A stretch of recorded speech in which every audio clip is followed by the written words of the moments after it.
Assalamualaikum warahmatullahi wabarakatuh. Waalaikumsalam warahmatullahi wabarakatuh. Bismillahirrahmanirrahim. Wassalatu wassalamu ala Rasulillah Sayyidina Maulana Muhammadin Abdillah wa ala alihi wa ashabihi wa man tabi'a rasydah ila hadratin Nabi Mustafa Muhammadin sallallahu alaihi wasallam wa ala alihi wa ashabihi wa zawjihi wa dzurriyyatihi wa ahli baitihi al-kiram. Khususan oleh Fadil kita Syekh Fadil Muhammad Rasulullah bi barakatil Fatihah. A'udzu billahi minasy syaithanir rajim. Bismillahir rahmanir rahim. Alhamdulillahi rabbil alamin arrahmanir rahim maliki yaumiddin. Iyyaka na'budu wa iyyaka nasta'in. Ihdinas siratal mustaqim. Shiratal ladzina an'amta 'alaihim ghairil maghdubi 'alaihim waladdallin. Amin. Halaman 9 ya, paling bawah. Bismillahirrahmanirrahim. Faslun. Pasal. Al-hayawanatu. Hayawan, hewan. Bahasa Arab dan menjadi bahasa Indonesia. Hewan-hewan kulluha semuanya tanjusu menjadi najis bimautiha karena matinya. Bangkai artinya. Semua bangkai hewan itu najis. Illal adami kecuali manusia. Wassama ikan. Wal jarada belalang. Wal ma'kula dan binatang yang dimakan. Al madhuha yang disembelih. In lubiha apabila disembelih. Dzabhan syar'iyan dengan sembelihan yang memenuhi syarat atau syariat. Titik. Jadi semua hewan itu apabila menjadi bangkai hukumnya najis. Tetapi kemarin sudah sedikit disinggung, ada yang najis tapi dimakfu atau dimaafkan. Walaupun najis, tetapi seandainya kena di baju, kena di badan, atau kena di tempat, masih boleh dipakai buat sholat. Misalnya seperti bangkai binatang-binatang kecil yang di dalam tubuhnya itu tidak ada darah yang mengalir. Kemarin dicontohkan ka'akrobin wa wazain, seperti kalajengking atau cecek atau binatang-binatang lain kecil. Ya, apa biasanya yang bau itu? Walaupun itu bau, tapi kalau mati terus kemudian nyempil di mukena, nyempil di baju, mati, maka ya najis, tetapi najisnya dimaafkan alias tidak najis. Kemudian yang mati tidak najis al-adami, anak Adam alias manusia. Tetapi bagi yang memandikan sunnah untuk mandi. Kalau yang megang secara langsung bersentuhan dengan kulit jenazah, sunnahnya wudu. Kadang kan kalau kita tasya buka tutupnya, kemudian kadang ada yang kalau itu orang dekat kadang entah cium, entah apa, maka sunnahnya wudu. Tapi kalau yang memandikan, walaupun kita memandikannya tidak full. Kalau di Jakarta, di sini kan biasanya kan ya ada petugas khusus ya yang memandikan. Kemudian kita hanya ikut nyiram, karena mungkin keluarga nyiram segayung, 2 gayung. Nanti selesai itu disunahkan mandi sunnah. Bukan mandi wajib, bukan. Mandi sunnah ya niatnya mandi sunnah.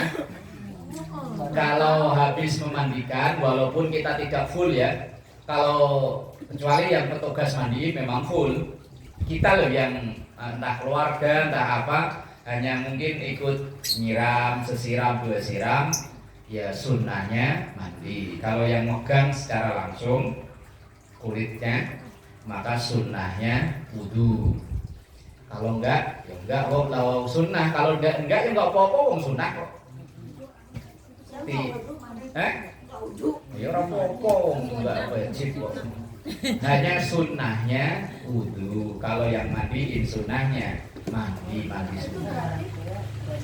Nah kalau di daerah itu orang memandikan jenazah kan di pangku. Kalau di daerah saya itu di pangku. Misalnya dia anaknya 3 ya anaknya. Kalau nggak punya anak lagi ya mantu, ya keluarga, ya saudara, ya tetangga. Apalagi itu yang mampu. Yang kita loh yang cuma misalnya bantu nyiram. Kalau yang nyiram langsung loh ya. Kalau cuma ngambilin air ya enggak. Cuma apa? Kalau biasanya di sini kembang apa? Ngeronceng. Ngeronceng bukan bahasa Jawa, ngeronceng. Ngerangkai. Oh iya susah. Ngeronceng bahasa Jawa. Ngerangkai kembang ya enggak. Tapi kalau yang memandikan walaupun hanya sesiram 2 siram, sunnahnya nanti selesai nyampe rumah mandi sunnah. Nah, kalau orang ya niatnya saya niat mandi sunnah gitu ya udah pakai bahasa Jawa. Pakai bahasa kita. Bahasa Jawa. Pakai bahasa kita aja udah daripada Arab.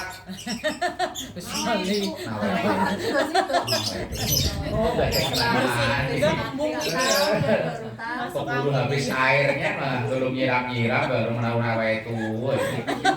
Air saya mati. Wes niat mandi sunnah ya beres. Kan mandi sunnah itu ada banyak perkara, di antaranya setelah memandikan jenazah mau sholat id itu ada mandi sunnah. Kemudian yang mati tapi tidak dihukumi najis as-samak, ikan apa aja ini. Kalau dalam hadis laut itu suci dan semua binatang yang asli hidupnya di laut halal. Asal tidak darurat, tidak mandorot. Semua binatang yang asli hidupnya di laut itu halal dimakan, asal tidak membawa mandorot. Mandorot itu bawa bahaya itu, bawa penyakit. Kadang ada orang yang alergi ikan. Ikan buta.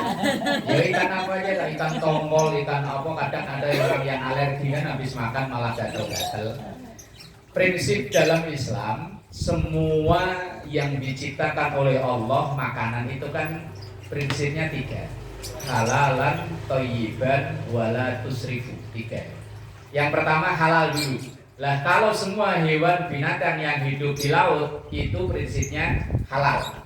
Cuman yang kedua tadi pertanyaannya thayyiban. Thayyiban itu cocok nggak buat badan kita? Lah kalau habis makan kok gatel, apa baduren, kalau orang Jawa apa baduren, pada batalan merah-merah gitu. Lah berarti kan tidak thayyiban. Mungkin buat orang lain thayyiban, buat kita enggak. Halal tapi tidak thayyiban. Lah kemudian setelah thayyiban yang ketiga wala tusrifu, jangan berlebihan.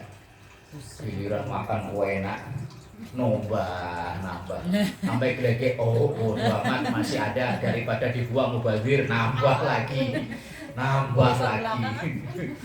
Giliran selesai makan nyender. Udah jam 2:30 belum sholat duhur, Bu, nggak sholat duhur. Bentar. Ayo sih. Kalau waktu hari apa itu yang ngaji bapak-bapak, kan ada orang makan itu dihukumi ada kalanya wajib, ada kalanya sunnah, ada kalanya mubah, gak ada hukum apa-apa, ada kalanya makruh, ada kalanya haram. Lu makan aja hukumnya beda-beda kok. Ada kalanya wajib, yaitu kalau orang itu sudah sendiak-sendiik mau mati, matinya gara-gara kelaparan hanya ingin ngirit. kebangetan banget. Ada gitu Kok Pepe. dalam beberapa hari kok nggak ada yang nganter makanan. Padahal dia gajinya gede cuman nggak dimakan. Leh. Apa ada orang begitu ya? Ada. Ada ya? Sampai nih. Giliran ada yang nganterin makannya langsung lap. Seandainya orang itu nggak makan, mati taruhannya lah. Maka makan untuk mempertahankan hidup itu hukumnya wajib. Atau misalnya ada orang puasa dipaksain padahal udah melet bukan udah. Berbuka puasa makan itu bagi dia hukumnya wajib. Misalnya lah kalau mak yo adem di rumah lah yo. Yang kayak Pak Idris ini kemarin cerita katanya ngelas bulan puasa di atas lagi. Iya, dia. Gimana tuh Haji ngeler? Saya tanya, lah memang gimana Pak Idris? Yo kuat sih kuat, cuma lu pakai bahasa cuma. Iya. Lah kalau masih kuat, yo lanjutin. Tapi kalau udah Terus ya udah. nafas. Napasnya tinggal Senin sama Kamis, Selasa Rabu libur. Maka makan bagi orang itu hukumnya wajib. Bahkan orang puasa sekalipun kalau dia udah tadi itu melet, tangannya dipegang udah nggak ada ototnya sama sekali, udah makan. Tulangnya hilang. Udah lemes aja. Wajib. Ada makan itu kalanya sunnah. Kalau dia nggak makan, nggak kuat ibadah yang sunnah, maka ya hukumnya misalnya buka puasa ngirit, banyak minum air putih aja. Giliran mau tarawih lemes, belum ada yang ngantri makanan. Lah kalau tetangga musola enak, rumahnya jauh. Atau deket musola cuman nggak pernah ke musola, mau minta malu nunggu dianterin. Lah mau tarawih lemes, lah tarawih kan ibadah sunnah, maka makan bagi dia hukumnya. Ada makan itu hukumnya makruh apabila berlebihan tapi tidak membawa mudarat apa-apa, hanya berlebihan. Lah bisa haram kalau kayak tadi itu loh. Udah 2:30 belum sholat asar hanya gara-gara kenyangan nyender. Sampai sholatnya lewat. Lah itu makan yang tadi itu hukumnya. Lah kalau makan yang nggak ada efek apa-apa, ya mubah hukumnya, mau dimakan mau enggak terserah. Kalau ini kira-kira hukumnya apa? Ntar habis ngaji lu makan ini. Wajib. Kalau nggak dimakan ya jadi mubazir. Wajib itu sayang kalau nggak dimakan. Mubah dimakan nggak ngaruh. Lah kalau nggak makan itu nggak bisa pulang, lemes. Baru. Pikiran gitu kalau makan. Pikiran. Ya makan itu hukumnya beda-beda. Belalang ikan itu hukumnya suci walaupun bangkai. Lah kalau ikan nunggu nyembelih, kalau beli teri gimana nyembelihnya? Ikan teri loh. Lah ya seandainya ikan nunggu disembelih, lah kalau beli teri nyembelihnya gimana? Pencet. Lah nyembelih mah bukan pencet, nyembelih mah harus lehernya gini. Sama pisaunya gedean. Yang udah kering itu. Iya, lah makanya ikan itu walaupun sudah bangkai tetap halal, boleh dimakan, halal secara dasar. Cuman tadi kelanjutannya toiban atau enggak, nah itu bagi kita hukumnya beda-beda. Kelanjutannya wala tusrifu, jangan berlebihan. Kemudian wal jarot itu belalang. Kalau dulu zaman saya kecil itu sering nyari belalang kayu yang warna coklat gede-gede. Enak. Enak. Cuman kalau yang nggak kuat juga sama, alergi pada betul-betul merah-merah. Berarti tidak toiban. Tidak toiban. Halal itu. Walaupun nemunya udah mati, halal. Kadang di pohon mangga itu ada. Gede, segede jempol. Belalang kayu. Nah, belalang itu hukumnya halal walaupun nemunya udah mati. Cuma ya itu karena tidak umum dikonsumsi di kita, ya kesannya kayak gimana gitu ya. Kalau belalang. Kemudian wal makul, binatang yang biasa dimakan, al madbuh yang disembelih. In dzubika, apabila disembelih dzabhan syar'i yang dengan sembelihan yang sesuai syariat. Ya, biasa hewan-hewan yang biasa kita makan, yang kalau disembelih maka itu tidak najis, tapi kalau mati dengan sendirinya najis. Ayam mau dijual harga 300.000, nggak jadi dijual, mati, najis. Nah, tapi kalau disembelih nggak najis, tapi dengan catatan nyembelihnya yang benar. Lah sembelihan kalau itu kan nggak urusan sembelihan ya. Nah iya tinggal ngolah aja udah. Tapi aslinya perempuan nyembelih juga boleh loh. Bacanya apa? Bacanya Bismillahirrahmanirrahim. Bismillah aja ya. Iya, lah ngapain? Bacain Al-Baqarah dulu ya kelamaan. Potongin bacanya katanya. Bacanya Bismillahirrahmanirrahim. Ntar kalau bapaknya nanyain sini saya ajarin, tapi bayar cepet. Bacanya cukup Bismillah, beres. Lah terus mau baca apa? Yasin. Tahlil. Tahlil dulu. Sama rawi. Apalagi tahlil dulu, ngundang marawis dulu. Mau mulai ayam aja undang marawis. Mahalul qiyam. Latihan ngundang Hamzah dulu, lama. Acara apa kata si Hamzah itu? Menyembelih ayam. Nyembelih bebek. Nah, hewan yang disembelih dengan cara yang benar itu matinya tidak najis, tapi kalau mati dengan sendirinya tidak disembelih maka dihukumi bangkai. Atau disembelih tapi nyembelihnya salah. Ini kadang yang rawan itu ya. Orang nyembelih ayam yang kita konsumsi hari-hari itu. Itu kan dia nyembelihnya sendirian kan. Saya pernah lihat itu begini loh. Malah begini kok, ini badannya di bawah, ini palanya di ini pakai cutter. Langsung dimasukin ke yang nyabutin bulu itu loh. Iya, potong Belum mati ya udah. Nah, udah wajib diginiin taruh situ. yang jadi pertanyaan kan ayamnya itu matinya karena kegiling apa karena disembelih? Kalau matinya karena sembelih, ayam itu halal. Wong matinya karena disembelih. Lah kalau matinya karena kegiling, ayam itu waktu diginiin belum mati, tetapi begitu dilempar kan mati. Lah makanya matinya kan bukan karena disembelih tapi karena kegiling. Nah ini yang jadi pertanyaan. Lah sembelihan itu baru dinilai sah syar'iyan, tadi itu dzabahan syar'iyan kalau ketika nyembelih dua urat yang ada di leher binatang itu putus, yaitu urat makan dan urat napas. Kan ada dua kanan sama kiri sini. Kecuali ayam jago ada lagi di tengah kecil.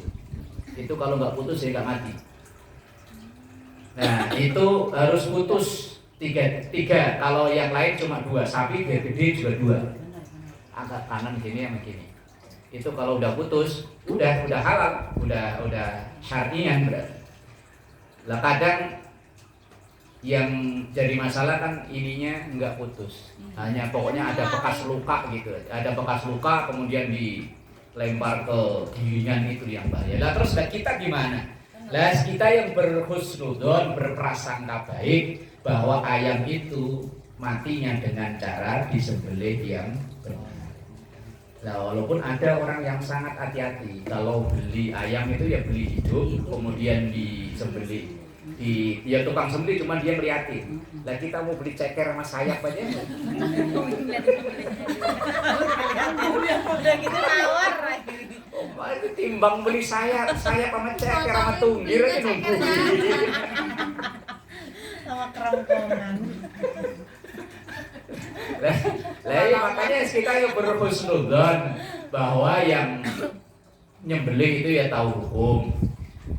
Apalagi dulu saya pernah melihat video di YouTube bahwa di apa sapi itu nggak disembelih, dimasukkan kayak ya tadi itu kayak gilingan gitu, keluar udah jadi kornet dikalengin gitu.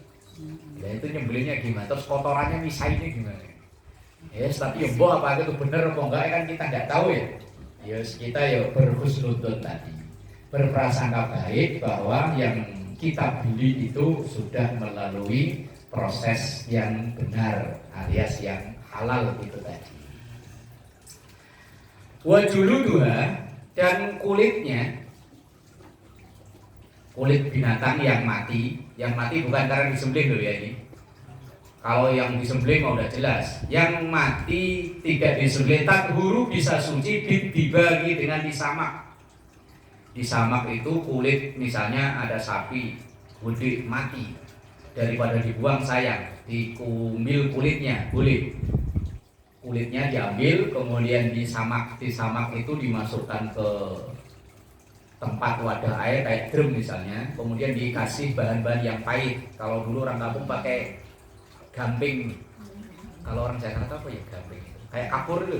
Kapur sirup yang buat itu. Yang kapur, kalau dulu orang bangun rumah sih dicampuri itu kapur gamping itu. Pahit itu. Kalau orang sini apa ya? Yang kapur ya. Jet. Kalau orang nyiri pakai jet gitu. Nah itu dicampurin ke situ terus pakai daun-daun yang pahit dulu, daun mahoni, daun apa untuk menghilangkan sisa-sisa lemak atau lendir-lendir itulah. Setelah itu diangkat kemudian dicuci bersih, maka kulit itu walaupun diambil dari bangkai suci. Buat bikin sendal, buat bikin tas, bikin macam-macam itu suci. Atau buat bikin yang mak-mak gebukin kalau ambil selawatan. Oh iya, Nah, tathuru dibagi, tathuru bisa menjadi suci dibagi sebab disamak zahiran, baik bagian luarnya wa batinan dan bagian dalamnya. Illa jildal kalbi, kecuali kulit asiu. Asiu apa anjing? Asu. Apa kire? Walah itu belakangnya wal khinziri dan babi. Namanya itu masuk diganti Tommy gitu ya Pak.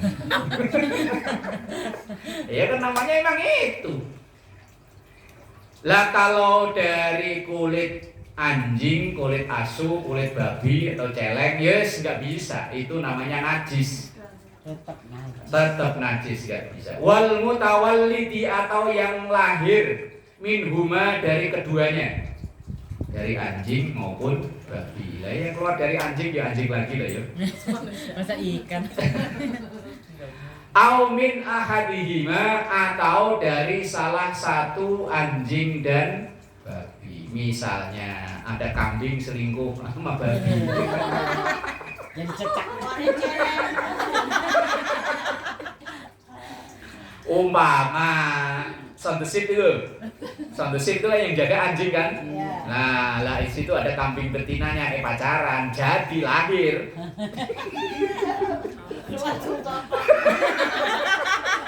Lawang umpama aja kok. Au min ahadima, atau dari salah satunya, artinya seandainya itu ada kayak tadi. Tapi apa iya? Enggak kayaknya ya. Tapi umpama aja kok. Seandainya itu babi pacaran sama kambing, lah babinya lahiran, lah kok lahirnya kambing, maka kambing yang dilahirin sama babi itu hukumnya najis. Walau ma'a hayawanin tohirin. Kan mustahil kan. Ya kan namanya ngedengerin. Oh mama. Namanya ngedengerin. Menghargai. Lah itu loh. Saya tinggal baca kok, walau ma'a, walaupun beserta hayawanin tohirin, dengan binatang yang suci. Lah binatang yang suci, kambing kan suci kan? Lah iya. Tapi selingkuh sama babi.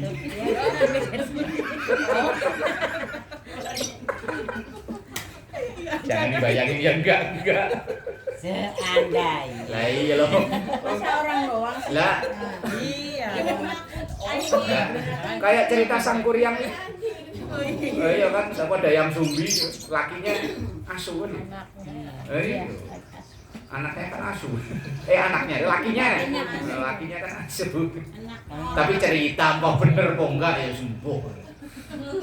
Nah, itu wong seumpama. Lah kalau memang asli anjing sama babi ya jelas haram, najis. Lah seandainya ada binatang yang suci, lah kok lahir dari salah satu keduanya itu, babi atau anjing, maka ya tetap kulitnya nggak bisa suci. Kita sampai bab wa idza dubigha al-jildu, ketika kulit binatang itu disamak.